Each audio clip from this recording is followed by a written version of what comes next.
सबको हमारा madam Curie विज्ञान केंद्र के ये वीडियो सीरीज पे स्वागत है। हम आपको पता है मैडम क्यूरी विज्ञान केंद्र के ऑर्गेनाइजेशन के तरफ से कई सारे वीडियोस, साइंस वीडियोस और साइंटिफिक साइंटिस्ट और उनके बारे में लाइफ हिस्ट्रीज वो सब भी बताते आ रहे, बहुत सारे वीडियोस किए। आज हम और एक ऐसा इंटरेस्टिंग साइंस वीडियो के लेके आपके सामने है। वो है हम आवर सोलर सिस्टम के बारे में, और उसके बारे में बताने के लिए हमारा पास है राजीव गंगवार। और ये राजीव गंगवार अब आईसर मोहाली में रिसर्च स्कॉलर है, अभी रिसर्च कर रहा है। और अभी आपको ये सोलर सिस्टम कैसे है वो सब के बारे में इंटरेस्टिंगली आपको बताते हैं। राजीव आप लीजिए, आप बताइए। ओके ओके, तो पहले मैं अपनी स्क्रीन शेयर कर लेता हूँ जिससे प्रेजेंटेशन दिखे। ओके। हम्म। ओके ओके, तो स्लाइड्स दिख रही हैं मतलब, है ना? हाँ, स्लाइड्स। ओके, सो स्टार्ट करने से पहले अब मैं बताना चाहूँगा कि आवर सोलर सिस्टम एक स्मॉलर पार्ट है हमारे यूनिवर्स का। सबसे छोटा पार्ट, सबसे छोटा नहीं मतलब एक छोटा पार्ट है हमारे सोलर सिस्टम का, जिसमें अर्थ एक प्लेनेट है जिस पर हम सब लोग रहते हैं। ओके, तो जैसे कि लोग मानते हैं कि भगवान है, ये ऑल सब दीज थिंग्स, तो ये सब साइंस को लेकर के मैं इन सब चीज़ों के साथ नहीं जाऊंगा, क्योंकि अर्थ है। हम सिर्फ साइंस की बात करेंगे कि साइंस किस तरीके से सोलर सिस्टम में हम साइंस को समझ सकते हैं, और किस तरीके से अपने जो और अदर थ्योरीज हैं उनको हम कैसे, उनके साथ जो हमारी गलत धारणाएं हैं उन सबको समझ सकते हैं। तो सोलर सिस्टम, सबसे पहले हम जानना चाहेंगे, एज इस स्लाइड में लिखे, did you know our solar system. हमारे सोलर सिस्टम में 8 प्लेनेट हैं। एक्चुअली 9 प्लेनेट है, बट दिस टाइम एक प्लेनेट प्लूटो नाम का, वो मैं आपको बाद में डिस्कस करूंगा कि 8 प्लेनेट हैं और उनके कुछ मून्स हैं। मून्स मतलब जो उपग्रह होते हैं, प्लैनेट्स मतलब ग्रह। तो जो हमारे ग्रह हैं उनको हम जैसे हिंदी में तो जैसे शुक्र, शनि, बृहस्पति, इस टाइप से नाम है ग्रह के, लेकिन हम इनको इंग्लिश में पढ़ते हैं earth, Venus, Jupiter, Saturn, Pluto, Mars, this type से। ओके, तो ये हमारे प्लैनेट्स हैं 8 हमारे सोलर सिस्टम में। और इनके कुछ मून भी हैं। मून मतलब उपग्रह, और जैसे अर्थ का हमारा एक उपग्रह है जिसको हम चंद्रमा कहते हैं। और हमारे सोलर सिस्टम में एक सेंटर पॉइंट है सन, जो सबका एनर्जी सोर्स है, लाइक उससे सबको ऊर्जा मिलती है। ओके, तो जैसे कि हमारे प्लैनेट्स सब सन के अराउंड मोशन करते हैं, घूमते हैं, उसी तरीके से जो मून है, उपग्रह हैं, वो ग्रहों के चारों तरफ घूमते हैं। तो ये एक प्रोसेस है जो चलती रहती है। तो इससे जब हम सोलर सिस्टम से बाहर जाएं तो हम ये भी कह सकते हैं कि हमारा सन भी किसी एक गैलेक्सी और एक दूसरे हैवियर प्लेनेट के चारों, हैवियर मतलब जो बड़ा ग्रह है, उस ग्रह नहीं कहूँगा एक्चुअली, जिस टाइप से ब्लैक होल्स या गैलेक्सीज होती हैं, इनके चारों तरफ घूमते हैं।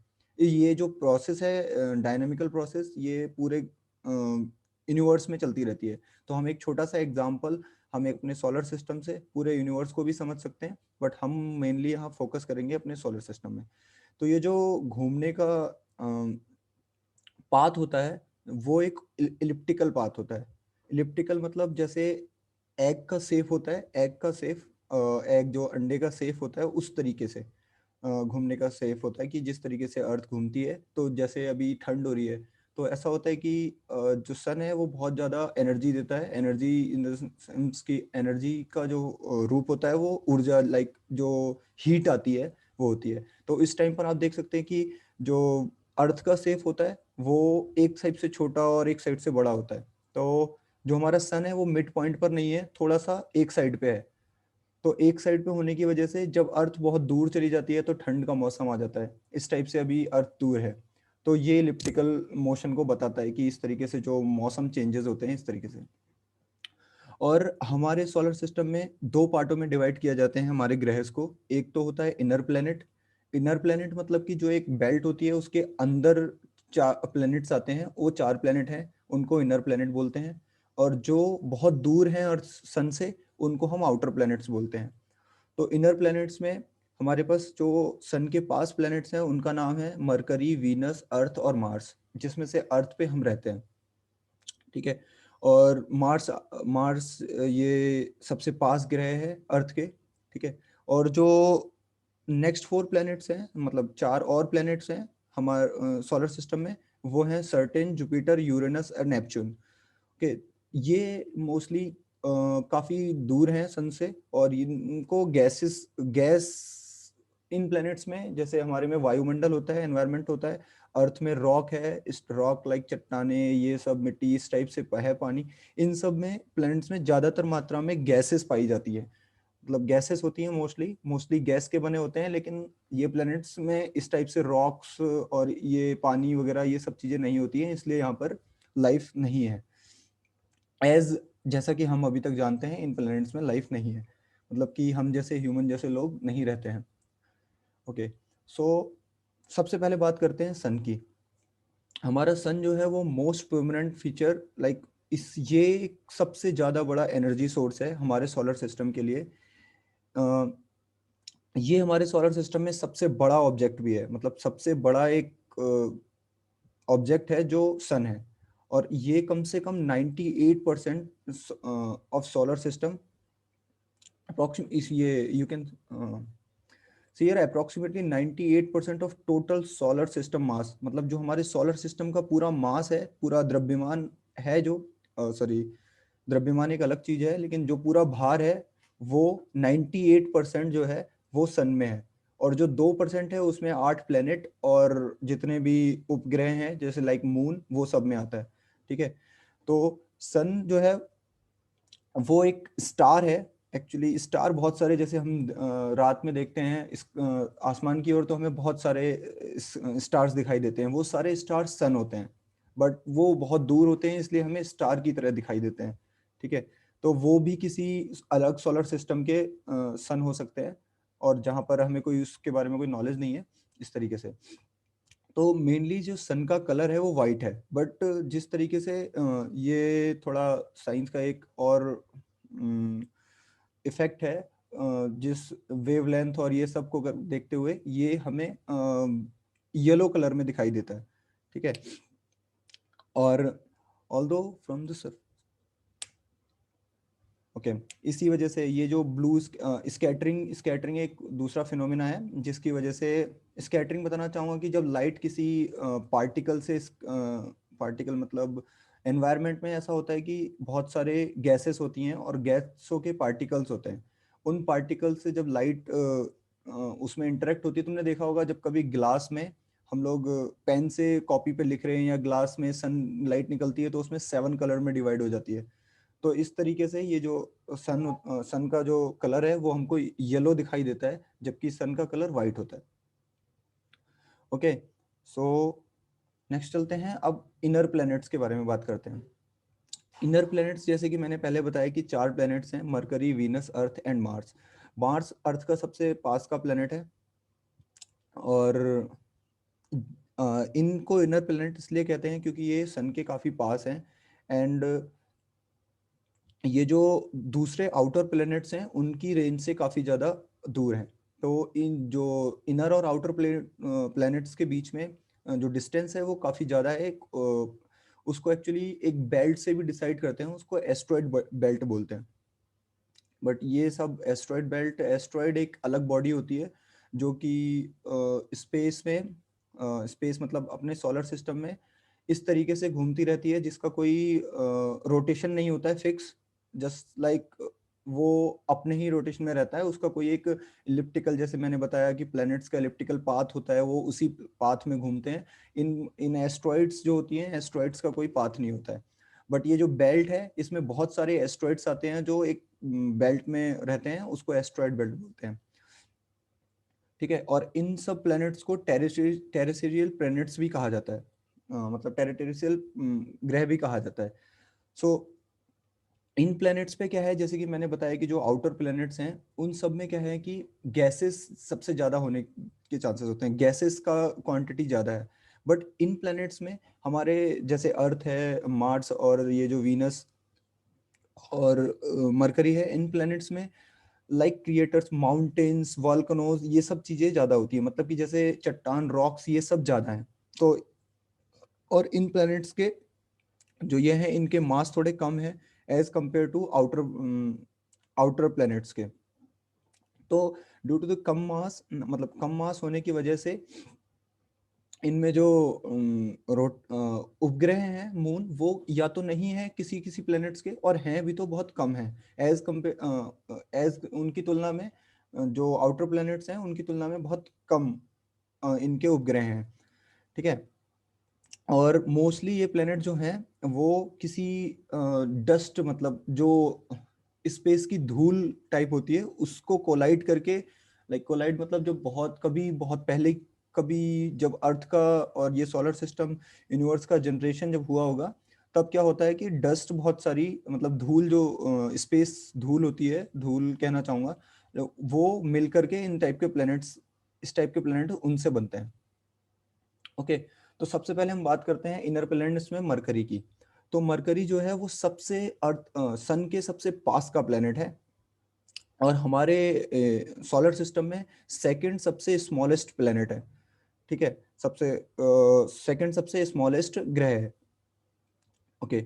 द सरफेस इसकी जो है वो सिमिलर टू द अर्थ के मून, जैसा अर्थ का मून है उसकी तरह की इसकी सरफेस है।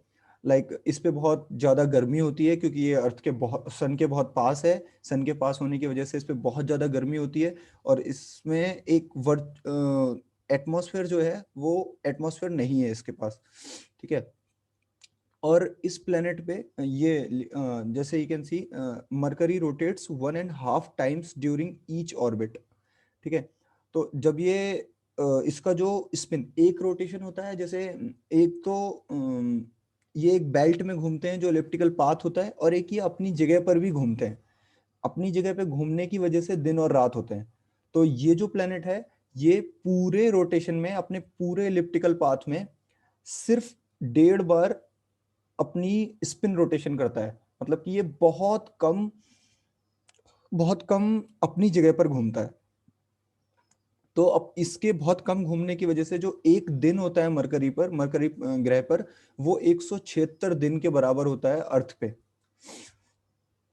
ठीक है। इसका मैग्नेटिक फील्ड बहुत कम है, और मैग्नेटिक फील्ड ये एक अलग क्वांटिटी है, तो इसको ना जाते हुए हम ये कह सकते हैं कि इसका मास बहुत कम है, और मास कम होने की वजह से ये, इसकी ग्रेविटी थोड़ी कम है, मतलब इसकी ग्रेविटी की जो रेंज है वो थोड़ी कम है, और ग्रेविटी रेंज से इसके पास कोई भी ग्रह नहीं है, और एज ए की सैटेलाइट्स नहीं है।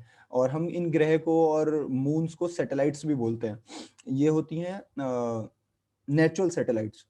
जैसे हम यहाँ से सैटेलाइट भेजते हैं वो सैटेलाइट नहीं, लेकिन ये नेचुरल सैटेलाइट्स होती हैं, इनको उपग्रह बोलते हैं।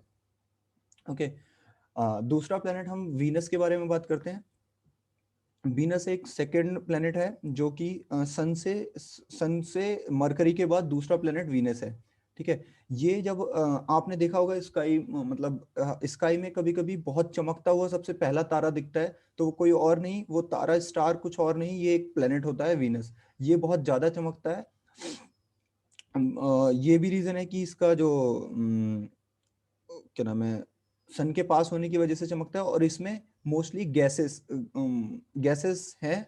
But as compare to outer planets के फॉर्म, आउटर प्लैनेट्स की तरह इसमें इतनी ज्यादा गैस नहीं है, बट ये भी गैसेस प्लैनेट है। ठीक है।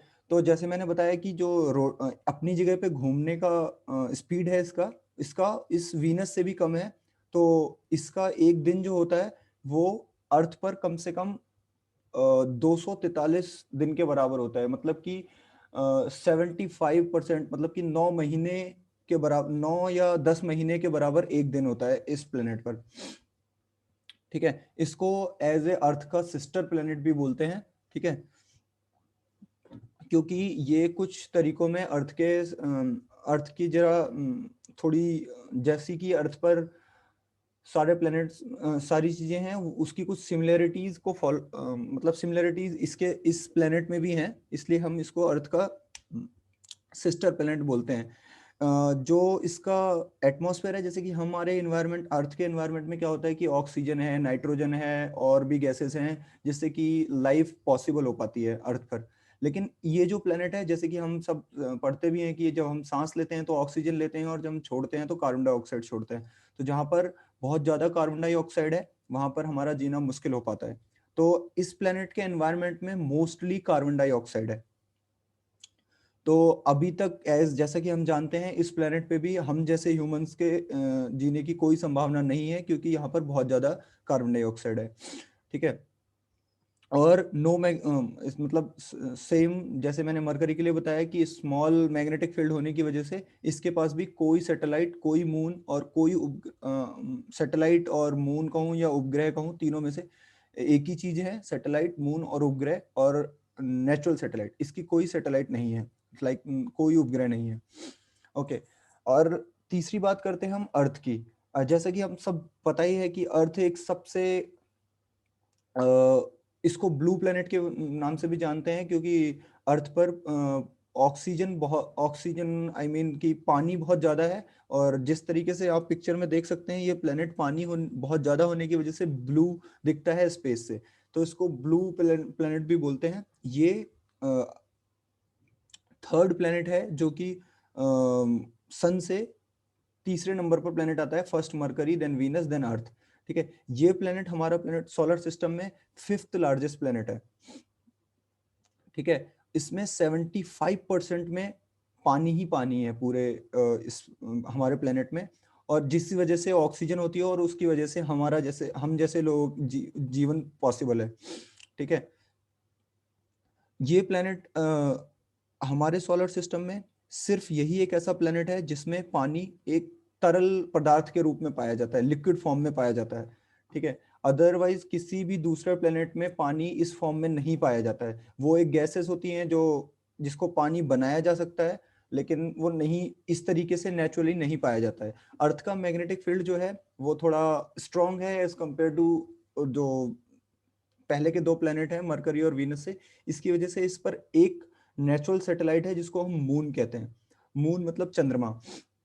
चंद्रमा एक कुछ और नहीं है, एक्चुअली अर्थ का ही पार्ट है काफी। एज ए प्रीवियस नॉलेज, अर्थ से कोई एस्ट्रॉइड, जैसे मैंने एस्ट्रॉइड बताया था जिनका कोई रोटेशन नहीं होता है, एस्ट्रॉइड टकराया था, जिस टकराने की वजह से अर्थ का कुछ पार्ट जो था वो टूट गया, और टूटने के बाद वो पार्ट भी एस्ट्रॉइड बन सकता था। बट उस पार्ट की मास थोड़ा ज्यादा हो था asteroid as compare to asteroid, तो वो अर्थ के ग्रेविटी के फील्ड से बाहर नहीं जा पाया, और वो अर्थ की ग्रेविटी में घूमने लगा, क्योंकि अर्थ का मास थोड़ा और मैग्नेटिक फील्ड की वजह से। तो इसका एक वो सैटेलाइट बन गया जिसका नाम है मून। और मून का खुद का कोई रोटेशन नहीं होता है, लाइक वो अपनी जगह पर कुछ नहीं घूमता है, बट अर्थ के चारों ओर घूमता है। तो ये है सबसे जहां पर लाइफ पॉसिबल है ऐसा प्लेनेट अभी तक हमारे सोलर सिस्टम में, अर्थ। नाउ तीसरे प्लेनेट की बात करते हैं, मार्स। ये प्लेनेट हमारे अर्थ के सबसे पास, सॉरी चौथा प्लेनेट, ये प्लेनेट हमारे अर्थ के सबसे पास का प्लेनेट है, और सोलर सिस्टम में सेवंथ लार्जेस्ट प्लेनेट है। जैसे कि तुम अभी काफी दिनों पहले हमने सुना था कि मॉम मिशन गया था, mom mission, Mars mission of Mars. तो हम इस प्लेनेट पे इसलिए मिशन भेज पाए क्योंकि ये सबसे पास प्लेनेट है अभी तक। हम आगे भी भेज सकते हैं दूसरे प्लेनेट्स पर, बट उसके लिए बहुत टाइम चाहिए होता है ये और सिचुएशंस, बट ये सबसे पास प्लेनेट है हमारी अर्थ के। और ऐसा भी साइंटिस्टों का मानना है कि मार्स पर जीवन पॉसिबल हो सकता है हम जैसे ह्यूमंस का, बिकॉज वो ट्राई कर रहे हैं कि अर्थ के पास होने की वजह से और सन से इतना दूर होने की वजह से इसमें कुछ सिमिलरिटीज ऐसी हैं जो अर्थ जैसी हैं। ठीक है। तो ये जो प्लैनेट्स हैं मार्स के, जैसे कि मार्स ऑर्बिट सफिशिएंटली इलिप्टिकल, जैसे कि अर्थ का ऑर्बिट है वो इलिप्टिकल है, इसका भी ऑर्बिट इलिप्टिकल है। ठीक है। तो मार्स का जो मास है वो थोड़ा कम है, और वो थोड़ा अर्थ से छोटा भी प्लेनेट है। ओके, और इसकी सरफेस पे जो है, सरफेस मतलब इसके सरफेस पे काफी ज्यादा लैंड है, और जैसे एरिया अर्थ पर ये लाइक माउंटेन्स और ये हैं, ये भी इस पे हैं। बट इसका कोई प्लेनेट क्या सैटेलाइट हैं, इसके 2 सैटेलाइट हैं बस। इसका मास कम होने की वजह से ऐसा नहीं है कि इसके पास मैग्नेटिक फील्ड नहीं है, तो थोड़ा वीक मैग्नेटिक फील्ड है। वीक मैग्नेटिक फील्ड होने की वजह से इस पर 2 सैटेलाइट हैं। और उन दोनों सैटेलाइट्स के नाम है Phobos and Deimos. Deimos okay. So अब हम बात करते हैं आउटर प्लैनेट्स की। तो आउटर प्लैनेट्स में हमारे पास 4 प्लैनेट्स हैं। Outer planets Jupiter, Saturn, Uranus and Neptune, जो कि एस्ट्रॉइड बेल्ट से आउटसाइड, मतलब कि एक एस्ट्रॉइड बेल्ट जो मैं बता रहा था उस बेल्ट के बाहर आते हैं। बट सन के हैवी मास की वजह से ये सन के अराउंड ही घूमते हैं, क्योंकि सन की ग्रेविटी में रहते हैं, तो और सोलर सिस्टम में इनको काउंट किया जाता है। ये प्लैनेट्स इनर प्लैनेट्स की वजह से की तुलना में बहुत ज्यादा बड़े प्लैनेट्स हैं, और इनमें गैसेस ज्यादा हैं प्लैनेट्स में। ठीक है, इनकी कोई सॉलिड सरफेस नहीं है। सॉलिड सरफेस मतलब कि जैसे मैं बात कर रहा था माउंटेन और ये वो, इसमें कुछ नहीं है, ये सिर्फ गैस है। अगर हम इस प्लैनेट में किसी चीज को और किसी वस्तु या किसी चीज को डालें तो वो लाइक गैस में जैसे कि हम कुछ चीज फेंके तो निकल जाना चाहिए, बट ऐसा नहीं होता है, क्योंकि ये प्लैनेट्स की कुछ ग्रेविटी है, वो नहीं निकल सकता। बट ये एज ए समझे जा सकता है कि वो गैस से बने हुए हैं पूरे, इनके पास कोई सॉलिड सरफेस नहीं है। ठीक है, और इनमें ज्यादातर गैसेस पाई जाती हैं, हाइड्रोजन, हीलियम टाइप से। इनके जो एटमॉस्फेयर हैं वो इन्हीं टाइप की 2 गैसेस से ज्यादा बने हुए हैं। ठीक है, और इनके पास बहुत ज्यादा मून्स हैं। मून्स मतलब बहुत ज्यादा सैटेलाइट्स हैं इनके, as compare to other 2 planets, other inner planets. Okay, तो सबसे पहले बात करते हैं जुपिटर की। Jupiter is the 5th planet from the sun, and बहुत एक्चुअली ये 5वां प्लैनेट है जो सन से काउंटिंग करें तो सब 5वां प्लैनेट पड़ता है ये, और ये बहुत ज्यादा दूर है। Jupiter Jupiter is more than twice as a massive as the other planets combined. Okay, तो ये कहना चाह रहे हैं कि जुपिटर का जो मास है वो बहुत ज्यादा है, और इसका मास कम से कम अर्थ के मास के 318 गुना ज्यादा है। लगभग 300 गुना ज्यादा मास है इसका अर्थ से। ठीक है, और जुपिटर भी एक बहुत ब्राइटेस्ट प्लेनेट है, और ब्राइटेस्ट मतलब कि बहुत ज्यादा चमकने वाला प्लेनेट है। वो इसलिए क्योंकि इसमें सबसे ज्यादा हीलियम और हाइड्रोजन है, और ये पूरा गैस का प्लेनेट है। तो जो जैसे कि मैंने बताया था वीनस बहुत चमकने वाला प्लेनेट है, तो वीनस सन के बाद, सन और मून के और वीनस के बाद सबसे ज्यादा कोई चमकने वाला प्लेनेट है तो ये जुपिटर है। और जुपिटर के पास एक नहीं, 2 नहीं, पूरे 63 मून्स हैं, 63 सैटेलाइट्स हैं। और वो इसलिए क्योंकि इसके पास बहुत ज्यादा हैवी मास है। ठीक है, तो और इसके पास 5 बड़े मून हैं, और जो मून का साइज है वो मून का साइज अर्थ से भी ज्यादा बड़ा है। ठीक है, जुपिटर के पास रिंग्स हैं, लाइक सर्टेन के बारे में बात करेंगे। रिंग्स मतलब कि इसकी ग्रेविटी इतनी ज्यादा है कि जो एस्ट्रॉइड्स हैं वो इसके अराउंड घूमने लगते हैं। ठीक है, तो इससे एक रिंग बन जाती है। तो हम दूसरे प्लेनेट की बात करते हैं, सर्टेन। सर्टेन के अराउंड जो यहाँ आप रिंग देख रहे हैं, ये रिंग कुछ और नहीं है, एक एस्ट्रॉइड रिंग है, जो कि सर्टेन की ग्रेविटी की वजह से, जो एस्ट्रॉइड्स हैं वो इसकी ग्रेविटी से बाहर नहीं निकल पाते और इसमें अराउंड घूमते रहते हैं। तो ये जो प्लैनेट्स ये रिंग ऐसी जुपिटर के पास भी है, बट वो रिंग थोड़ी कम है। बट सर्टेन के पास इससे ज्यादा बड़ी रिंग है, क्योंकि एस्ट्रॉइड ऐसा कुछ नहीं है कि उसका मास ज्यादा है और उसके पास ज्यादा बड़ी रिंग क्यों नहीं है, क्योंकि इन दोनों की डिस्टेंस बहुत ज्यादा दूर है। जो जो एस्ट्रॉइड सर्टेन की ग्रेविटी रेंज में आ गए वो उससे निकल नहीं सकते, इसलिए सर्टेन जो है सिक्स्थ प्लैनेट है फ्रॉम द सन। एंड इसके पास, जैसे जुपिटर के पास 63 सैटेलाइट्स थी, इसके पास 53 सैटेलाइट्स हैं। ठीक है, सर्टेन ये जो प्लेनेट है बहुत ज्यादा डेंस प्लेनेट है। मतलब कि इसकी गैस जो है बहुत, डेंसिटी गैस की बहुत ज्यादा है, ठीक है। Specific gravity is less than the water, मतलब कि जो इसकी ग्रेविटी है, स्पेसिफिक ग्रेविटी कहना चाहूंगा, लाइक स्पेसिफिक ग्रेविटी एक बड़ा, ओके चलो हम इसको छोड़ते हैं। स्पेसिफिक ग्रेविटी मतलब कि जो वाटर है, water like 0.1% water gravity, gravity से थोड़ा मैं ऐसे कहना चाहूंगा, like certain is the least dense planet, मतलब कि इसकी जो ग्रेविटी है स्पेसिफिक वाटर के मॉलिक्यूल्स जो हैं वो बहुत कम है, ठीक है। और ग्रेविटी की वजह से जो वाटर मॉलिक्यूल हैं वो इतने ज्यादा डेंस नहीं रह पाते हैं।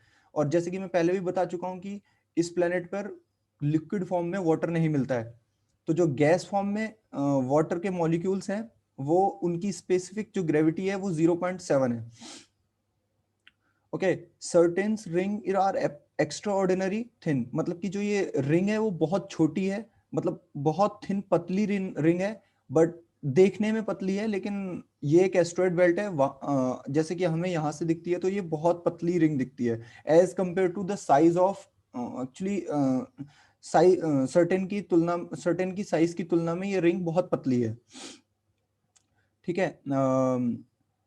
Okay okay. और सर्टेन के पास मैग्नेटिक फील्ड भी अच्छा खासा है, 53 सैटेलाइट्स है, ओके। तो हम अगले प्लेनेट की बात करते हैं, यूरेनस। यूरेनस जो है वो 7th प्लेनेट है, और 7th प्लेनेट है हमारे सन से, और 3rd लार्जेस्ट प्लेनेट है, द मोस्ट,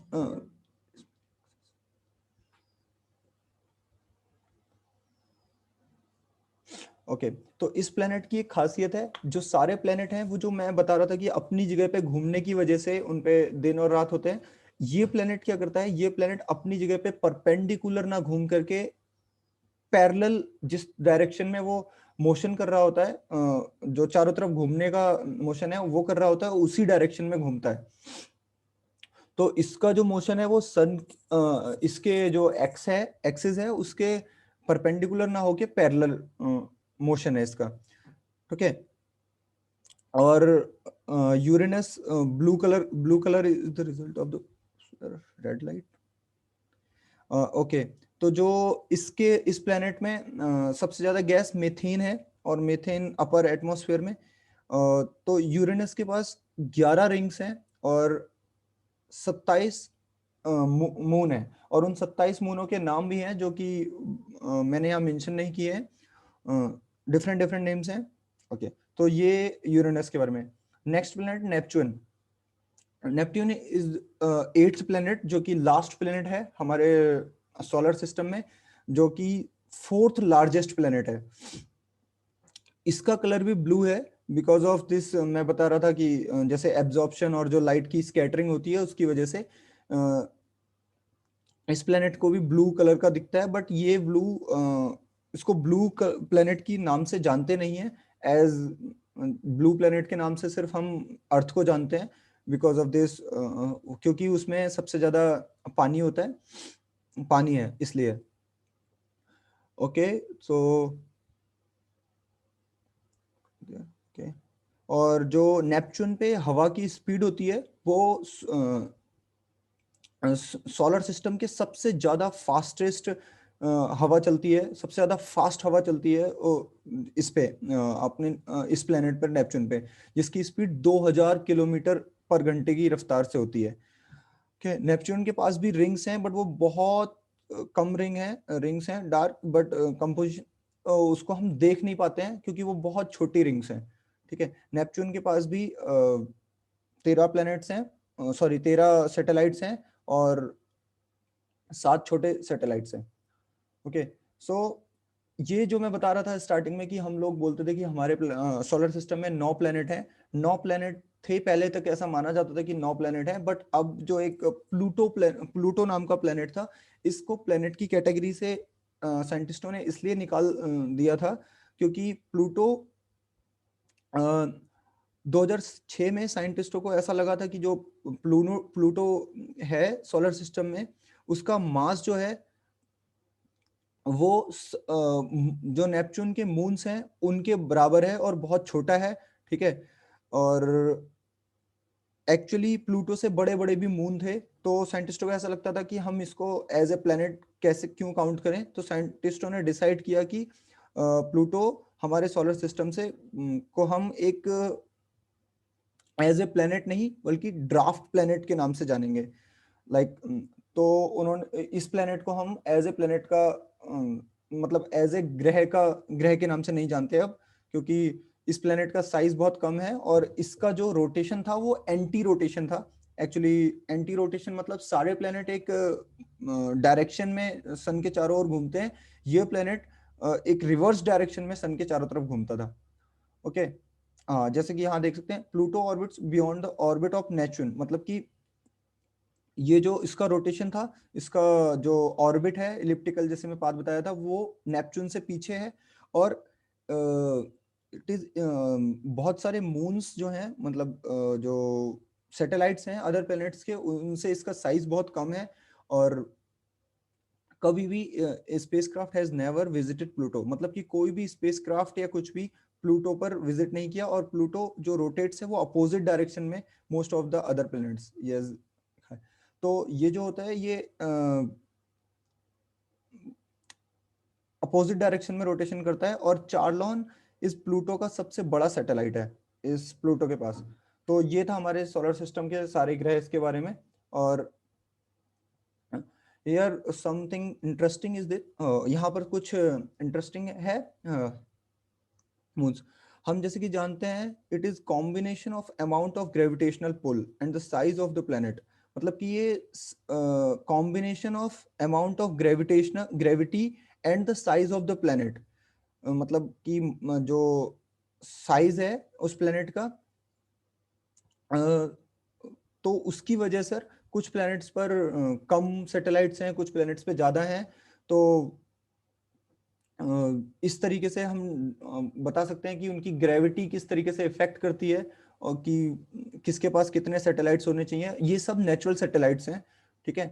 तो ऐसे हम देख सकते हैं कि मरकरी और वीनस के पास कोई सैटेलाइट नहीं था, अर्थ के पास एक सैटेलाइट है, मार्स के पास 2 सैटेलाइट है, जुपिटर के पास 63 सैटेलाइट्स हैं क्योंकि उसके पास बहुत ज्यादा मास है, ठीक है। सर्टेन के पास 53 सैटेलाइट्स हैं। जुपिटर के कंपैरिजन में सर्टेन का मास थोड़ा कम है। यूरेनस के पास 27 सैटेलाइट्स हैं, नेपच्यून के पास 13 और प्लूटो के पास सिर्फ एक सैटेलाइट है, जो कि अब हम प्लैनेट्स भी नहीं मानते हैं प्लूटो को। तो यहाँ पर कुछ क्विज हैं जो कि आप सॉल्व कर सकते हैं, जैसे कि लिस्ट ऑफ ऑल प्लैनेट्स को इन ऑर्डर में लिखना। एंड ये भी सोच सकते हैं कि हमने प्लूटो को क्यों नहीं एज ए सोलर सिस्टम में एज ए प्लेनेट समझते हैं। और explain why some planets have more moons, की मोर मून्स क्यों हैं। ये एक्चुअली क्विज है फॉर यू कैन सॉल्व, मतलब तुम सॉल्व कर सकते हो। और यहाँ पर कुछ ये 2 वेबसाइट्स हैं मूवी और गेम के बारे में। तो मूवी एक्चुअली ये शॉर्ट्स मूवीज हैं जो कि बच्चों को देख सकते हैं कि किस तरीके से सैटेलाइट्स मूव करती हैं और ये इस तरीके से। और ये गेम्स टाइप से ही कुछ एस्ट्रो से रिलेटेड गेम्स हैं, खेल सकते हैं। और ये वेबसाइट्स हैं जहाँ पर कुछ इस कार्टून और इस टाइप की फॉर्म में देखा जा सकता है कि हमारा सोलर सिस्टम कैसा है। Thank you. Thank you Rajiv, हमको ये बहुत इंटरेस्टिंग सोलर सिस्टम के बारे में बहुत डिटेल में बताने के लिए। और आप सभी जो ये वीडियो देख रहे हैं, आप भी ये लिंक्स में जो दिया हुआ है उसको फॉलो करके और भी जान सकते हैं। और ये ऐसा सोलर सिस्टम के बारे में अभी हम जो सुने बहुत इंटरेस्टिंग लेक्चर था। और इसी तरह बहुत सारे वीडियो लेक्चर्स हम बनाते रहते हैं साइंस के बारे में नॉलेज के लिए। और ये सब वीडियो लेक्चर्स को आप सुनने के लिए ये यूट्यूब चैनल को सब्सक्राइब कीजिए। और मैडम क्यूरी विज्ञान केंद्र में जो भी अभी जो इंटरेस्ट है या ऐसा वीडियो लेक्चर सुनने में, या आपके पास भी कुछ नॉलेज है कि आप शेयर करना चाहते हैं, हमको मैडम क्यूरी विज्ञान केंद्र को कांटेक्ट कर सकते हैं। हम इधर एंड करते हैं वीडियो को। Thank you.